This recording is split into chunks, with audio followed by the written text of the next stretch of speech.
Semiconductor কোম্পানিতে কেউ যদি বিলিয়ন ডলার বিনিয়োগ করতে চায় তবে সরকারও $500 মিলিয়ন বিনিয়োগ করবে।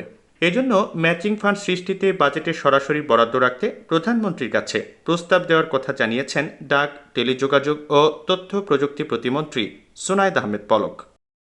বুধবার মতিঝিলের ডিসিসিআই অডিটোরিয়ামে বাংলাদেশের সেমিকন্ডাক্টর শিল্পের সম্ভাবনা নিয়ে অনুষ্ঠিত সেমিনারে প্রধান অতিথির বক্তব্যে এসব কথা বলেন ডাক, টেলিযোগাযোগ ও তথ্য প্রযুক্তি প্রতিমন্ত্রী সুনায়েদ আহমেদ পলক।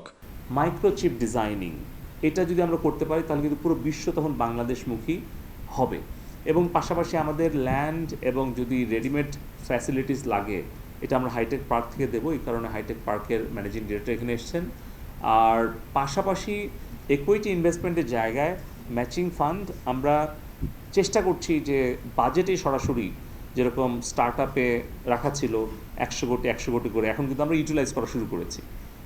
কিন্তু সেমিকন্ডাক্টর ইন্ডাস্ট্রিতে কেউ যদি আসে, যে কেউ যদি $1 বিলিয়ন ইনভেস্ট করতে চায় দেশের কিংবা বিদেশি, সাথে যাতে আমরাও $500 মিলিয়ন কিংবা $100 বিলিয়ন দিতে পারি, সেরকম একটা ম্যাচিং ফান্ড দেওয়ার জন্য আমি মাননীয় প্রধানমন্ত্রীর কাছে বলবো। ডিসিসিআই সভাপতি আশরাফ আহমেদের সভাপতিত্বে অনুষ্ঠানে বিশেষ অতিথি ছিলেন হাইটেক পার্ক কর্তৃপক্ষের ব্যবস্থাপনা পরিচালক GSM জাফরুল্লাহ।